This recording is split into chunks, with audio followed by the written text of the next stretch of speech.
Assalamualaikum warahmatullahi wabarakatuh. Eh, Selamat siang semuanya. Ya, kali ini kita akan melanjutkan materi kita.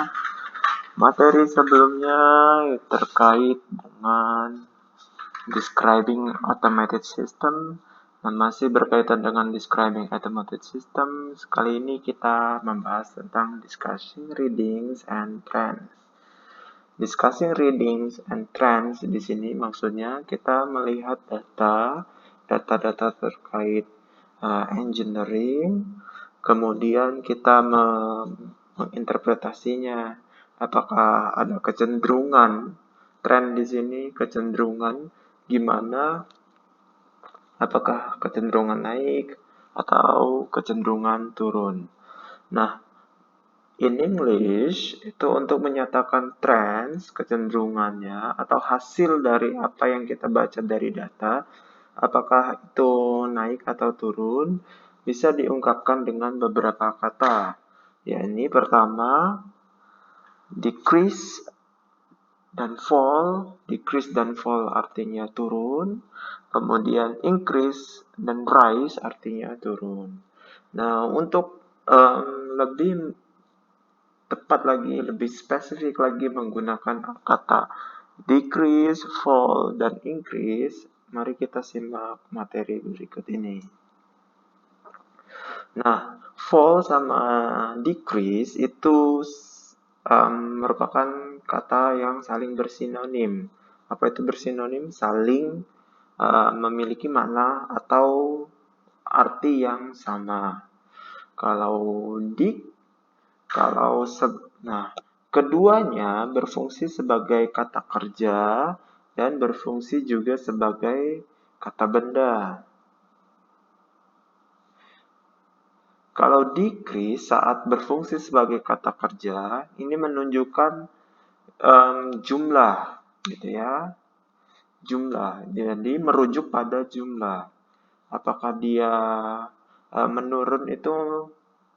menurunnya itu atau berkurangnya itu, gitu ya, berkurang atau menurun. Sedangkan kalau fall itu lebih ke aktivitas turun, dia lebih kepada posisi dari tinggi ke rendah. Nah, itu turun. Tapi kalau decrease, dia lebih ke jumlah. Jumlahnya berkurang atau bertambah. Berkurang gitu ya. Misalnya dari 10 menjadi 5, itu jumlahnya berkurang. Berarti dia lebih cocok decrease. Sedangkan kalau posisi, misalnya dari misalnya buah buah kelapa jatuh, itu pakainya fall gitu ya, karena itu menunjukkan ke posisi. Nah, kalau sebagai kata benda, decrease itu lebih menunjukkan jumlahnya yang turun, gitu ya. Jumlahnya berkurang. Tapi kalau kata fall untuk sebagai kata benda, berarti dia menunjukkan hasil turunnya apa gitu ya. Contohnya kalau tadi berkurangnya berapa gitu ya, dari 10 sampai 10 menjadi 5, itu kan berkurangnya berarti 5 gitu ya. Tapi kalau turun atau jatuhnya itu ya, lebih fall, lebih mirip seperti jatuh gitu ya. Buah kelapa jatuh, kejatuhannya gitu ya. Nah, kejatuhan buah kelapa, nah itu kejatuhan itu kata bendanya. Begitu ya. Nah, dua kata berikutnya yaitu untuk bisa disimpulkan, kalau kata decrease artinya kurang atau berkurang, tapi kalau fall itu turun atau menurun. Ya. Dua kata berikutnya itu rise dengan increase. Ya. Kalau rise itu berarti dia menanjak gitu ya, atau naik. Tapi kalau increase, nah hampir sama seperti decrease. Kalau increase lebih ke jumlahnya yang bertambah gitu ya. Kalau rise lebih menaik, kalau increase lebih ke bertambah. Sebagai kata benda, kalau rise itu aksi ya. Kenaikan bisa diartikan sebagai kenaikan, sedangkan kalau increase itu bertambahnya. Itu ya. Rise itu naik atau kenaikan, increase itu meningkat atau bertambah, begitu ya. Lebih condong untuk bertambah. Diingat, decrease dan increase itu berkaitan dengan jumlah, sedangkan rise dengan fall berkaitan dengan posisi. Berikutnya kita akan mendengarkan bersama-sama contoh dari penggunaan kata rise dan increase. One of the biggest headaches in power generation is the fact that electricity consumption fluctuates considerably. So, in order to maintain a continuous supply, we have to make continual checks and adjust the power load we generate. To help us plan those adjustments, we forecast fluctuations in demand so that we can anticipate peaks and troughs. We base these forecasts on a number of different factors. One of the most important ones, is temperature. During periods of very cold or very hot weather, demand increases.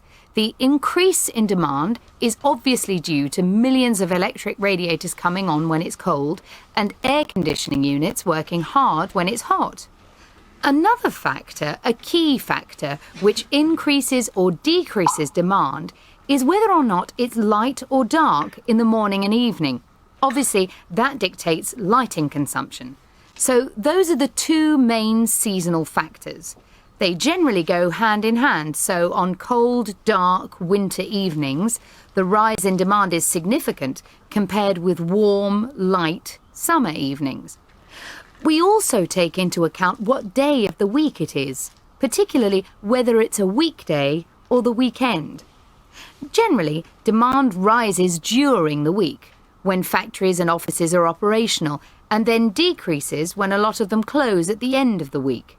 So demand falls at the weekend. Those are variations that take place within a given week.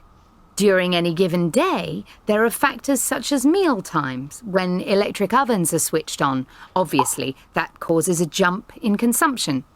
Even commercial breaks during popular TV shows can cause blips in demand. There can be a sudden rise when people rush to switch kettles on or heat up snacks in microwaves, and then a sudden fall shortly afterwards.